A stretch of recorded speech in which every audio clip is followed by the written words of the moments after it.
Let's kick this off with some crucial information. In order to get the 99, we need to understand the parsing rules on this boss. So, damage done to Rumble is excluded. These are the little ads that are spawning after killing off either arm.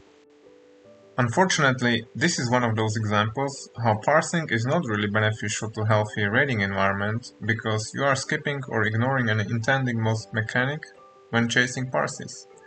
So you either help your guild by DPSing them down and sacrificing some of your damage and global cooldowns to a damage that will not be counted, or you decide to go all in for tryhard parse. If you go for second option, then make sure to be completely ignoring the ads. No Hurricane AoE, no single target nuke, and not even wasting Starfall on rubble damage. You want to use Starfall outside of the ads phase, so every single star will hit Kologarn or his arms. Another rule is damage done to left arm and right arm only counts if they die. A common strategy on Kologarn is nuking right arm, then getting his body low and finishing him by killing left arm. If you are doing it this way, you are fine. If you are skipping killing any of the arms though, any single target or AoE starfall damage that was done to the arm and wasn't killed during the encounter was wasted and didn't count towards the parses. This will probably ruin your chances to get the 99. We are starting on Kologarn like on majority of bosses, pre-putting Potion of Wild Magic just before pull, followed by trends in close proximity of the target, so they not only benefit from the Wild Magic Potion, but also heroism that should follow shortly after. Cast Starfall as soon as possible, as it is the best spell on Kologarn and is absolutely crazy. Hopefully, your internal cooldowns on proc-based trinkets or tailoring cloak will proc during this time as well, for best possible Starfall outcome to chase the 99. If not, too bad, but it's probably not worth it to delay the Starfall. You want it back as soon as possible, but more about that later. You should also apply Fairy Fire on pull if no one else in the raid is doing it. Just make sure it is up by someone, as we are losing our own personal DPS due to improved Fairy Fire talent. The first target should be the right arm, and as we are using heroism on pull, it's not worth it to moonfire the arm even though you are spec'd for it. I just cast Insect Swarm and immediately go for Eclipse rotation followed by popping all cooldowns on first Lunar Eclipse.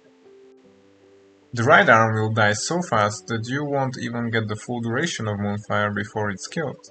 This is especially true on 10-man version of the fight or when running Glyph of Starfire, so you are actually losing DPS by casting Moonfire on the right arm.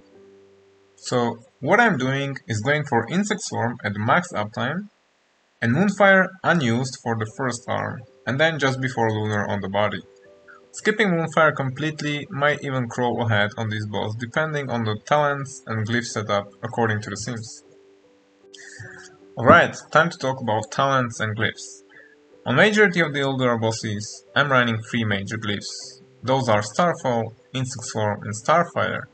However, in phase 1, the glyph of focus was a better choice over Starfire. I was wondering if Kologarn is the case as well, as it's a short fight with 3 targets and the range is not an issue whatsoever. So I've done a bit of simming on my own and created custom Kologarn boss as a target. I've adjusted Patchwork NPC and added 2 targets and adjusted HP values, made right arm double HP as it will most likely respawn and will be killed twice. Here are the results. Looks like it is actually worth it to go Glyph of Focus over Glyph of Starfire, and the fight length doesn't even matter, simming more in any duration. The sim is made in phase 2 best in slot gear. I took it even further to find out what Glyph of Focus version is the best, and what are the differences when changing out either a few talents or playing with our Moonfire and Insect Swarm rotation rules. Looks like 3 points in Genesis, 3 points in Brambles, and no improved Moonfire talent, with Glyph of Focus and Moonfire unused and Insect Swarm at max uptime pulls ahead. It's such a minuscule damage difference, give or take 15 DPS, that it's just not worth it for me to change talents just for Kologarn, as he is a joke boss anyway. So I'm using my default single target spec here, that looks like this, and I just change Glyph of Starfire to Glyph of Focus. I'm completely skipping mana talents like Moonglow, Dream State or Omen of Clarity, as it's a short fight and you shouldn't have any mana issues. 3 points in Brambles gives the best single target DPS boost, and I'm also going for 1 point Oaken Frenzy.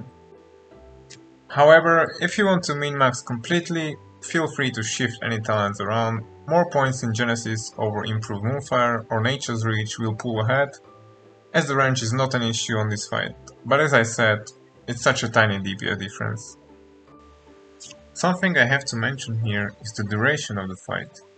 This is one of the fastest bosses in Ulduar, already crawling dangerously around a 1 minute kill time, and this is still only the third week of Ulduar.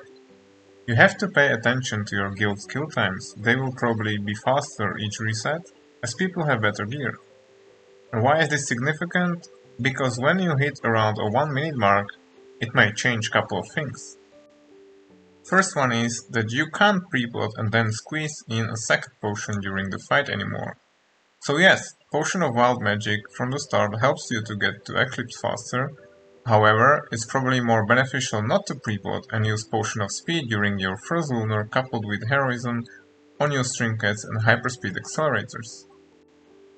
Second thing is that one of our best glyphs, Glyph of Starfall, is losing its value when kill time is below a minute or around 1 minute. You can't squeeze in a second Starfall even with the glyph, so there's no point using it and will be more beneficial to switch to something else. Now, here's the deal about Starfall. Kologarn is basically a 3 target boss encounter, main body and 2 arms, meaning your Starfall will not only hit 3 targets constantly, but the targets are so close to each other, so the stars will also do splash damage to other targets as well.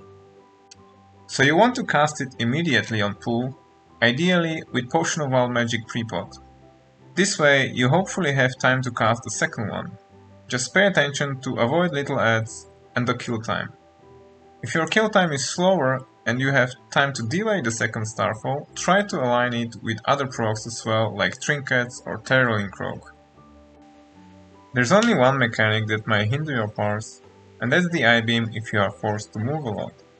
Roughly every 15 seconds, Kologarn will pick a random raid member and shoot the tracking beam at their position, following them and forcing the player to kite. So there's some RNG involved as well. You are losing DPS anytime you are not casting, so try to avoid any unnecessary movements.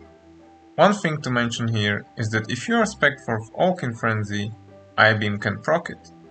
So the best possible scenario that you can wish for is not being picked for I-beam, so you don't have to move throughout the whole encounter, and someone else actually kiting the I-beam within 3 yards of you, which will cause Oaken Frenzy to proc.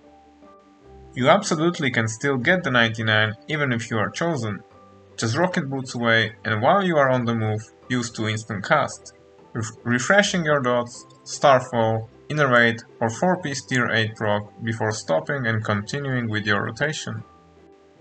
I should also mention that there's a new strategy being discussed and is about multi-dotting all 3 targets to leverage the 4-piece tier 8 bonus of instant Starfire. However, majority of the high Parses unlocks are doing the normal strategy, and I think for now doing the multi-dot strategy is kind of a DPS loss, but maybe it might change, we'll see, only time will tell.